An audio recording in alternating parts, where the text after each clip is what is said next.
I've had my Bookstagram since 2019, but it didn't really start to grow until 2021, and I think there is a reason for that. In today's video, we're going to go over the secrets of how I grew my Bookstagram account to over 10,000 followers. Before we get started, I wanted to address the elephant in the room, or maybe the book piles in the room. Yes, the book piles, like, if you look behind me, which I know some of you guys do in my videos, like the book series are not in order. They're kind of just randomly scattered throughout. And that is because book piles are not a good idea. Look cute in photos, but they've fallen so many times. And like whenever I try to take books out for like TikToks and Reels, they just fall. It's a disaster. 10 out of 10, do not recommend doing this with your books. Bookstagram is the corner of Instagram that is devoted to books. This can include book humor, book recommendations, book reviews, literary lifestyle tips. Basically anything related to books can fall into that Bookstagram category. I actually started with a more of like an authorgram back in 2019. However, I slowly started to post book content on TikTok. It did really well, so I started posting that on Instagram as well. And since then, I kind of transitioned from an authorgram to a Bookstagram. That happened around the end of 2020. When I really saw growth on Instagram was in 2021. My account at the beginning of 2021 had about 4,000 followers, and now at the end of 2021, it has 11,500. That's just super awesome because I love having more book lovers in my life.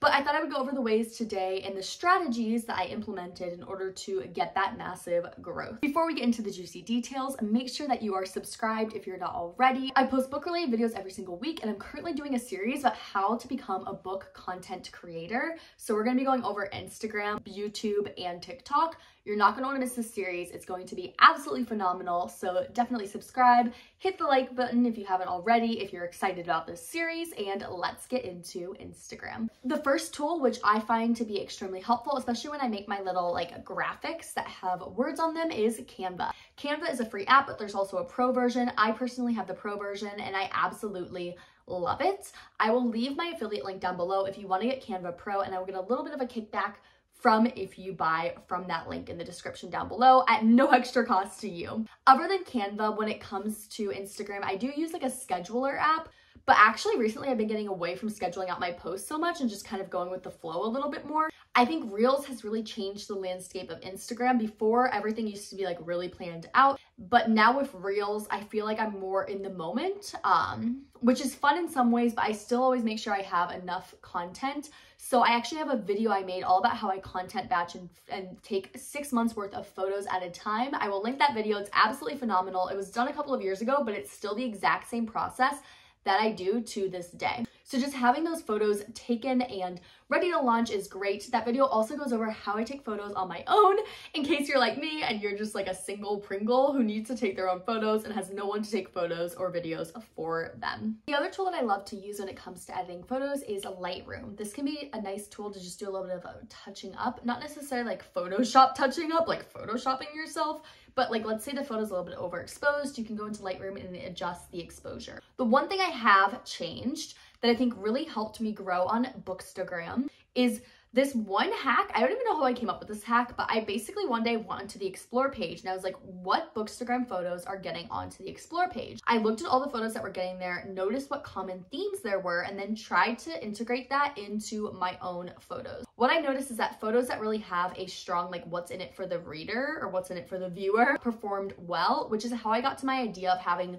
graphics and like writing on the photos so that you could see exactly what I was doing. I'll put one of those up on the screen so you can see what I mean. Don't copy anyone. So like I have a lot of people ask if they can use that style, and like I don't own that style, but it wouldn't be cool to just copy word for word and like exactly the style that I use, and I don't do that to anyone else.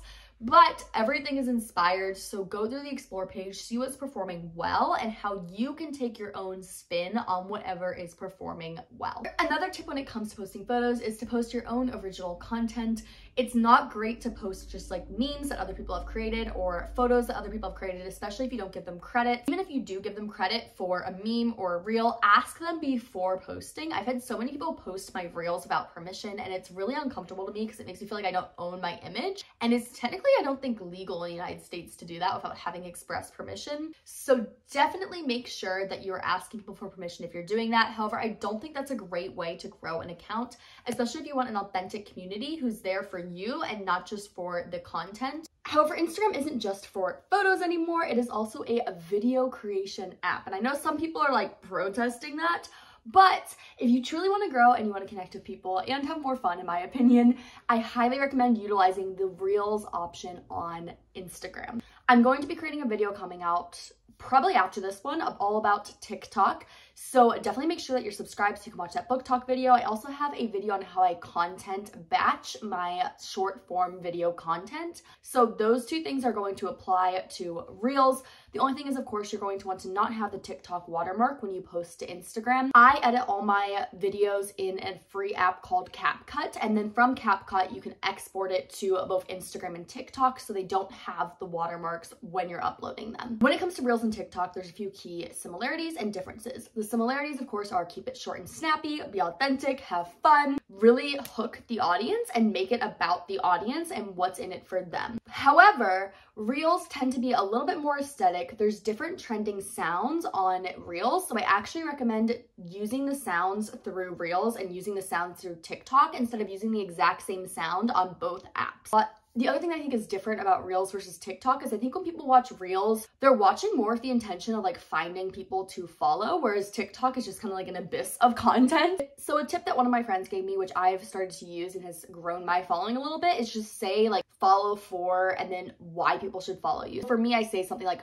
follow for book recs, book humor, and literary lifestyle tips, just because usually when someone watches a Reels video, they don't know who you are, and just telling them who you are and what sort of content you create kind of contextualizes it and allows them to figure out if they want to follow you or if they don't want to follow you. One of the things I adore about Instagram is that it's a fantastic place to form a community. Two ways that I think are the best for forming a community are, one, using Instagram stories almost like it's your private Snapchat story and really letting your followers in on what your day-to-day life looks like. Obviously, set up some boundaries, don't overshare, but you can share funny things such as like if you had a coffee creation fail, or if you just finished a book and you just want to be like, oh my God, this book was so good. I feel like Instagram stories is a really great place to just be authentic and to treat it like you're Snapchatting a friend. The other thing I like to incorporate is really easy ways for people to interact with my content. So this can be either through using the poll feature on Instagram stories or through asking this or that questions. So when you ask open-ended questions, it's a lot harder and people have to put in more effort to answer. But when you ask this or that questions, it's super easy to answer. So for example, if you ask, what is your favorite genre and why? People are gonna have to take a lot of energy to answer that. But if you ask, do you prefer fantasy books or contemporary books? That is a much easier question to answer. Don't tell the other platforms, but Instagram might be my favorite because it combines videos, photos, and community building. If you watched this far into the video, it is a sign that you should start your Bookstagram in 2022. Leave any other questions you have about Bookstagram in the comments down below, and I will try to answer all of them. As always, I will see you in my next video.